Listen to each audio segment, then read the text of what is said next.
कई बार आत्मा को बिना ही अकाल मृत्यु के भूत प्रेतों की योनि प्राप्त हो जाती है।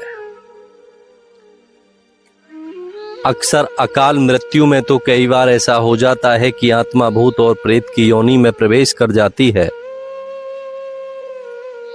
लेकिन यहां भगवान एक बहुत विशेष बात आज मनुष्य को बिना ही अकाल मृत्यु के भूत और प्रेत की योनि आत्मा को क्यों प्राप्त होती है, भगवान यहां कहते हैं, नरतन पाई आत्मा धन अन्न कर्यो ना दान, भूत प्रेत योनि मिले मिले न तन इंसान। हे आत्मा, मैंने तुझे मानव जीवन इसलिए दिया था कि तू जीवों पर दया करे, दान पुण्य और सुमरन। लेकिन जहां ना तो अन्न का ही दान है और ना धन का ही, इसका मतलब उस आत्मा के मन में कभी दया का भाव उमड़ा ही नहीं।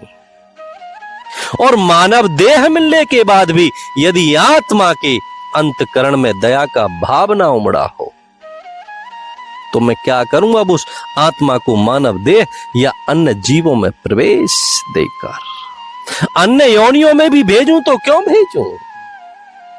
अब तो कुछ दिन भूत और प्रेत की योनि में ही प्रवेश करके दुखों को प्राप्त हो।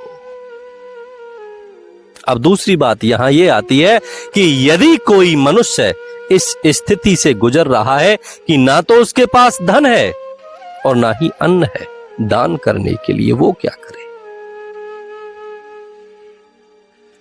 तो भगवान कहते हैं कि यदि किसी मनुष्य के पास ना तो धन है ना अन्न है दान करने के लिए, तो निस्वार्थ भाव से वो श्री हरि का भजन करे। उसके उपरांत वो परब्रह्म परमात्मा उसे धन भी देते हैं और अन्न भी देते हैं। भाव तो मने, भाव से ही सब कुछ प्राप्त होता है और नष्ट होता है। और धन की असल गति तो दान ही है। दान के आधार पर ही धन की गति होती है। और धन का दान ये नहीं कि सब कुछ लुटा दो, अपनी क्षमता के अनुसार कुछ अंश उसमें से असहायों के लिए, गरीबों के लिए अवश्य। और अन्न का दान किसी भी जीव जंतु को